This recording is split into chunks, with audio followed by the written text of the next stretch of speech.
Ladies and gentlemen, welcome back to WWE All Stars. The following is a public service announcement from D-Generation X. The hell is Triple H So I doing? said to her, what do you mean, wait until the plane lands? And then she says, are you serious? Hunter! And then I say, the beverage cart has a certain ambiance. Hunter! What? Oh, we're live? Hi. It's come to our attention that a certain tag team, And we're not naming names. a certain tag team is being called the #1 contenders for the WWE Tag Team Championship. We're here to tell you, there's only one top contender for the title, and that's D-Generation X. Turns out our competition is going to be a little busy. That's right, Sean. According to this schedule, our competition is gonna have to run a gauntlet of top-notch tag teams before they face D-Generation X at WrestleMania. That hardly seems fair. Who could have engineered such a thing? Who indeed? Anywho, thank you for joining me once again. I appreciate you stopping by. Sergeant Slaughter, Jack Swagger. Really? Welcome. Sergeant Slaughter and Jack Swagger with 6 matches left. We are on the final WWE All Stars Path Champions Tag Team. Path Tag Team Champions? Path of Champions Tag Team. We did Legends, we did Superstars, and now we are here. And it's Hulk Hogan and CM Punk, also known as the Unmentionables, going head to head with apparently Jack Swagger and Sergeant Slaughter. The real Americans. There you go. That's them. The real Americans.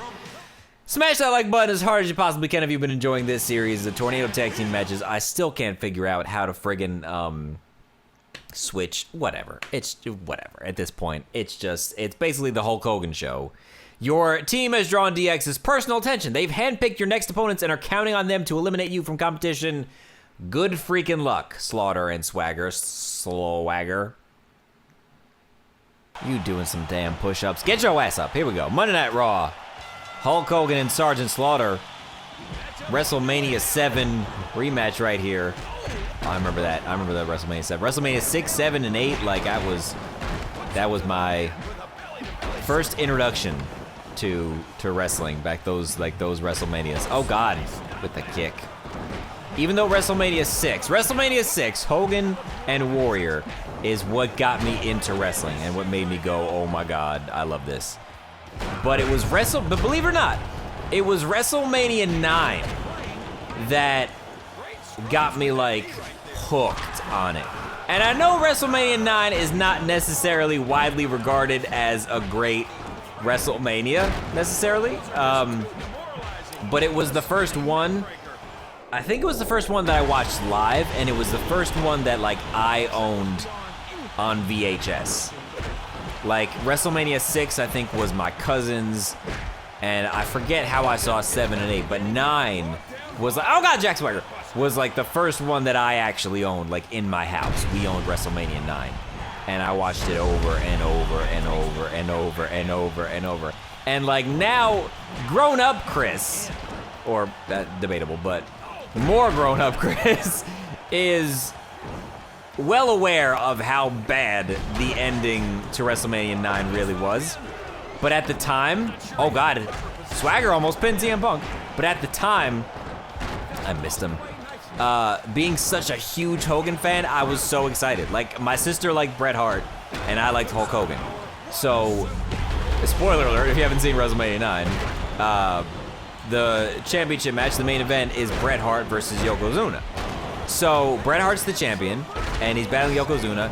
Yokozuna cheats. Mr. Fuji throws, whatever that was, salt or whatever that crap was, in Bret's eyes as he had the sharpshooter on. He was blinded, and Yokozuna won the title.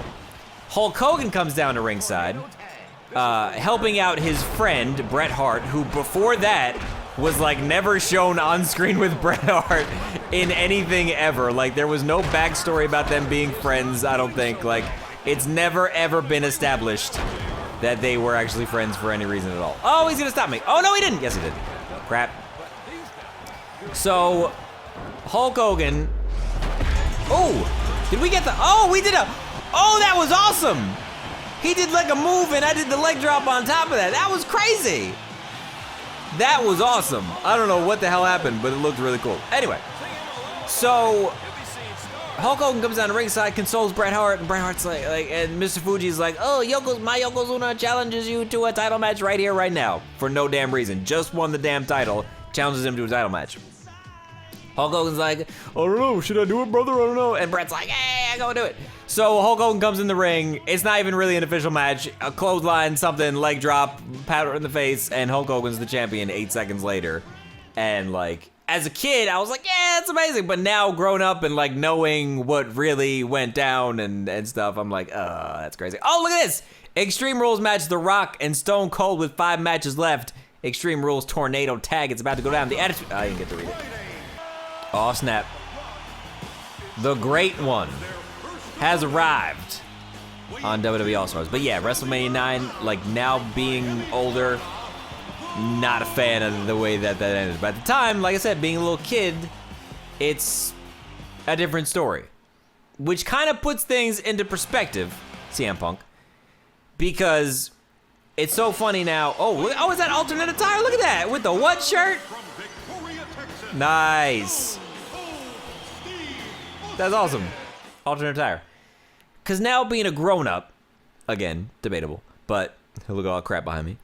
Hang on. The Attitude Era returns to WWE as your team battles against legendary opponents in an Extreme Rules Tornado Tag. This is a big match. CM Punk and Hulk Hogan versus The Rock and Stone Cold Steve Austin. That's 4 pretty amazing names right there. What the hell was I saying? Like, the same thing happens today, right? Us older fans will be so down and negative about something. Oh, that was a terrible finish. Oh, that was booked so poorly. Oh, blah, blah, blah. Like thinking about booking and reasonings and logic instead of kind of just enjoying the product like you do when you're a kid. Because as a kid, I was like, oh my God, that's awesome. The title changed in 8 seconds and now my favorite superstar has it. Imagine if Roman Reigns comes back, and I'm only using Roman Reigns because I know a lot of older fans aren't a huge fan of him, but a lot of younger fans are, so I'm using him just kind of as an example here. If Roman Reigns comes back, let's say Ambrose is still the champion, so let's say, I'll give you a scenario, okay? Main event, Monday Night Raw, a couple weeks from now, Seth Rollins and Dean Ambrose, WWE title match. Awesome match, back and forth, blah, blah, blah, yada, yada, yada. Friggin', you know, Ambrose, after a hard-fought battle, retains the title, right? And then out of nowhere, before Raw goes off the air for no reason, Triple H comes out and says, you know what? I'm gonna give Roman Reigns a WWE Championship match right now, for no reason. And then right then and there, he has a match with Ambrose and pins him for the title. Fans, let's not say Ambrose. Let's say Ambrose loses to Rollins, like someone that little kids don't typically like.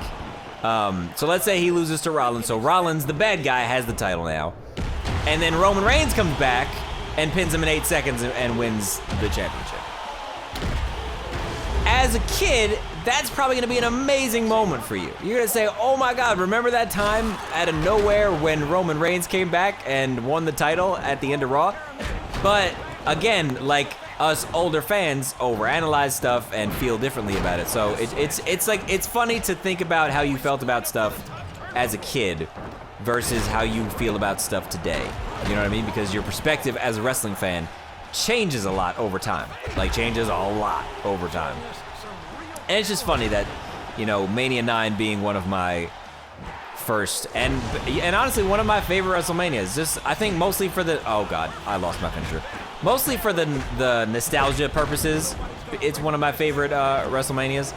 Oh God, reversal. Oh, he reversed the reversal. Oh, look at Stone Cold go. Punk though, go to sleep on the Rock. Punk is killing it. Like all these matches, Punk has just been the man. Big boot. Stone Cold and Hulk Hogan going at it. And again, it's, oh, Austin broke it up. Austin broke the pin up. That was a surefire victory for the unmentionables right there. Getting him in the corner. No, here we go though. Hulking up. Hulking up. Hogan, oh, drops the leg on on The Rock. The Rock got KO'd. Oh my goodness, what a formidable tag team this is. Absolutely unreal, CM Punk and Hulk Hogan. So, Path of Champions tag teams will continue next time. Again, this is our final All Stars walkthrough, so make sure you guys don't miss any of these episodes. Smash that like button as hard as you possibly can before you go. I enjoyed this episode. Talking a little bit of wrestling with you. I appreciated that. So, hope you guys enjoyed. Thank you so much for watching. Stay tuned for more, and I'll see you soon.